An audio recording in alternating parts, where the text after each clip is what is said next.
Hello, everyone. You're in orbit with Launch Team 6352. We're your hosts. I'm Aditya, I'm Kate. I'm Daniel. I'm Liam. and today's episode is about joining a robotics team. So, a lot of us have had very different stories with joining a robotics team, and we would like to go into specific about how each one of us joined Launch Team in particular. We'll start with you, Kate. How did you first join Launch Team, and what's your story behind this? So, when I was in probably fourth grade, Launch Team, the founder, Stephen Robertson, and some other members came to our school and brought with them some FLL kits. I believe it was FLL Discover. Now they're, or maybe FLL Junior. They're renamed now. That was a pretty long time ago. And so, starting robotics at a young age and getting to play with Legos and not really realizing exactly, like what this all meant and how it could apply, we got to see, how what we're doing when we're playing with Legos and making these memories translates directly to FIRST Robotics. So, got interested at a young age with classroom packs from Launch Team, and I joined Launch Team and have been doing robotics ever since.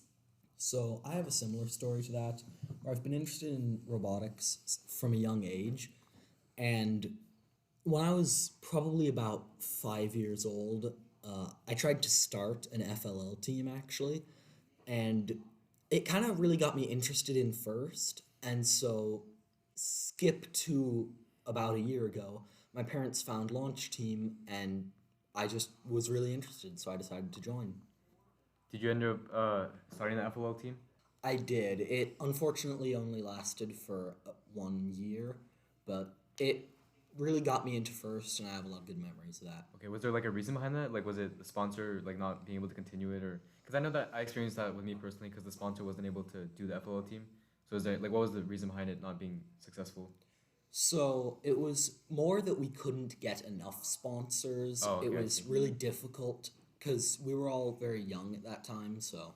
Maybe we'll do an episode on how to get sponsors later in our season. Good idea. So yeah, for me, I would have to say that it wasn't really an interest of robotics that got me here. I would probably have to say it was my older brothers. They started doing it, and then once they aged out, my parents were like, "Hey, let's throw these guys in."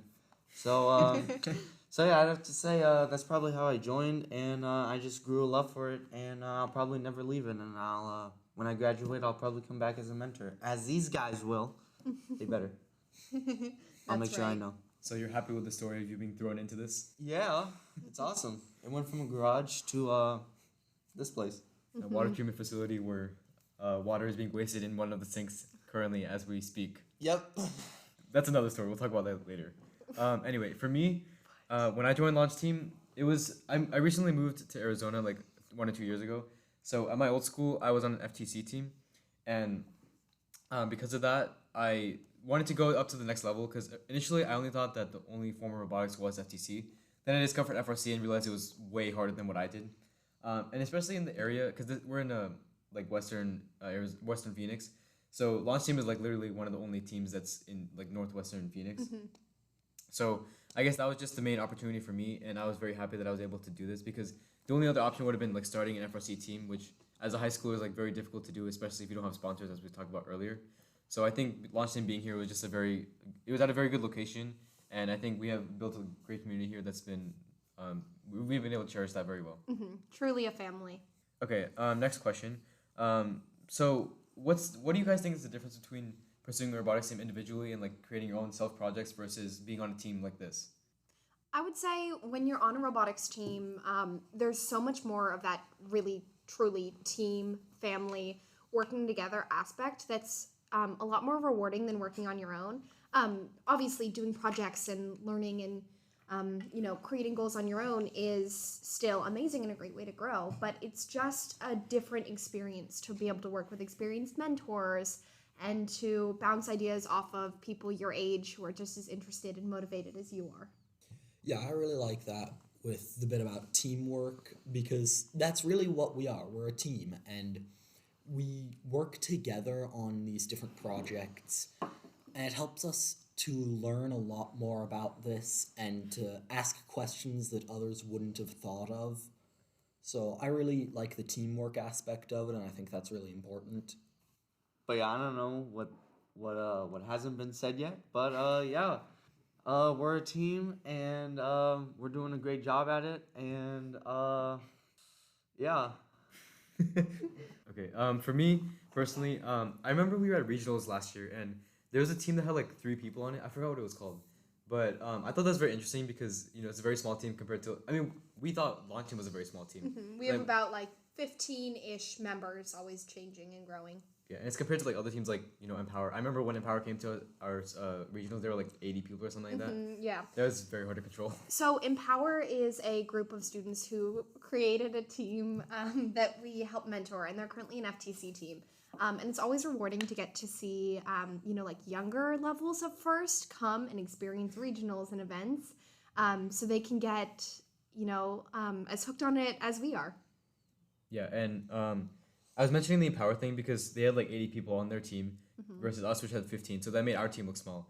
And then there was a team with like 3 people, which made me think like how they actually manage that. But in some aspect, I guess like the people they have way more involvement because I'm assuming like there's one person for programming, one for build, one for like admin stuff, which seems that everyone knows exactly what they're doing versus like when you have to divide up the tasks. I would still prefer a team environment though because I don't know. It's just as people said before, like being in a team and being able to collaborate on these issues is not even like an important life skill to have, but it's also just more fun in the moment. Because obviously, when we all like as high schoolers, we're often stressed about the things that we have in our lives. So if we have like all of programming to deal with, if we're the only one responsible for that, that's obviously much more to handle than something as if there's like 3 or 4 people to handle it. So I think that reduces a lot of stress and it makes it more fun along the way. Does anyone have anything else to add? So a team that small though would be really kind of difficult, I would imagine, just having that much responsibility per person. Though I think it could be really valuable as well, being able to learn that much about one specific subject. I could see a lot of value in that, especially if you're really interested in that for a career or something along those lines. Yeah.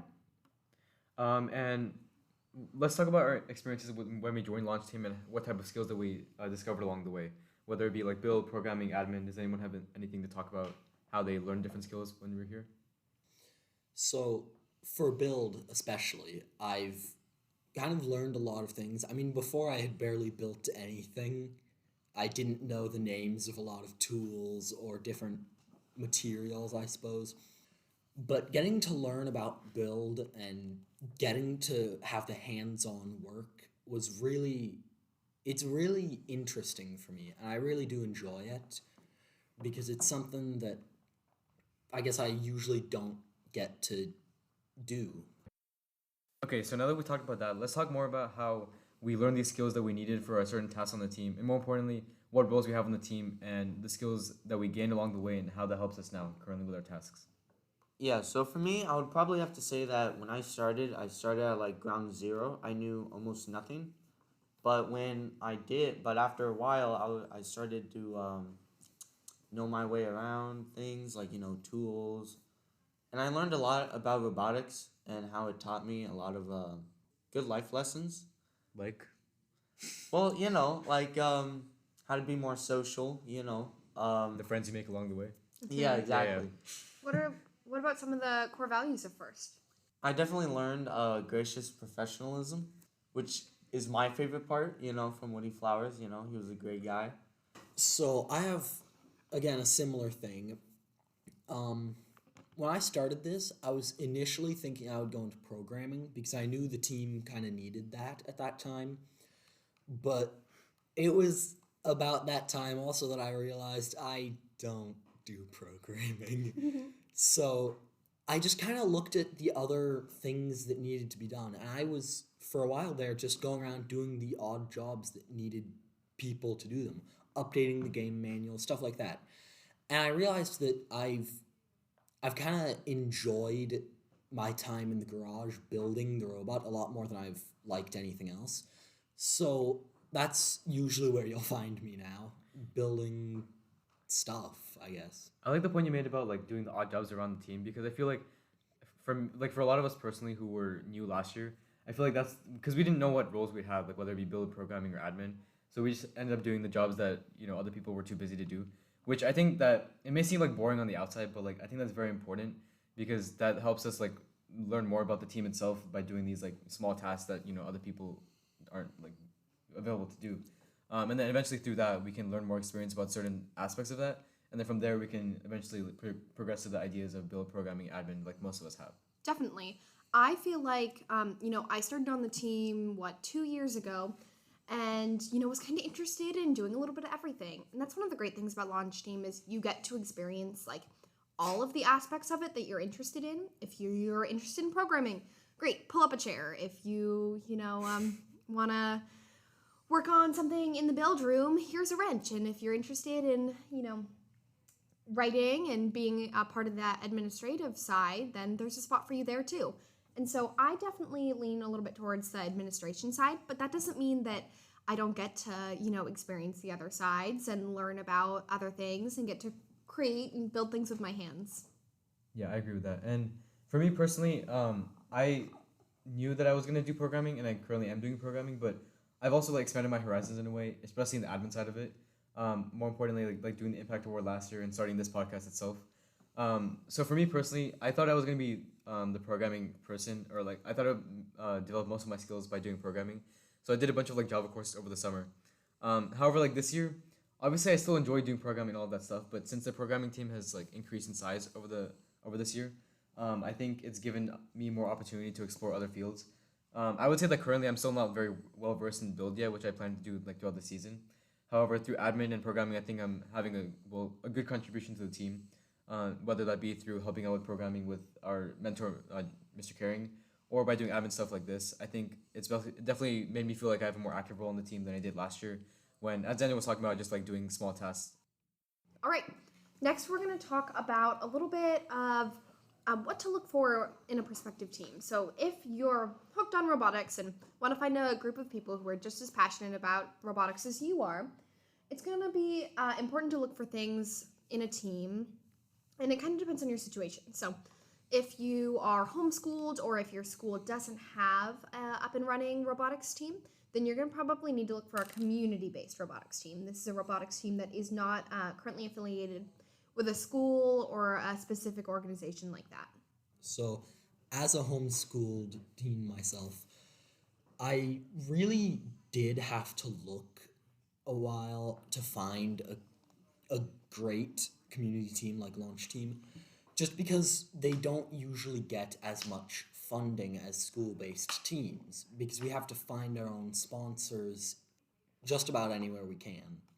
And I think another thing to add to that is like how expensive it is to actually like start a team, because I was planning to do that at my school, but my school doesn't have very good funding, especially in the robotics side of things, because the funding is more focused towards like academic competitions like Science Bowl or like Academica, stuff like that. So and FRC is like very expensive. Like these parts are super expensive. That's one side of things. It costs like 5,000 even to like register a team for a competition. So things are very expensive toward that side of things. So I like that point that you made about that.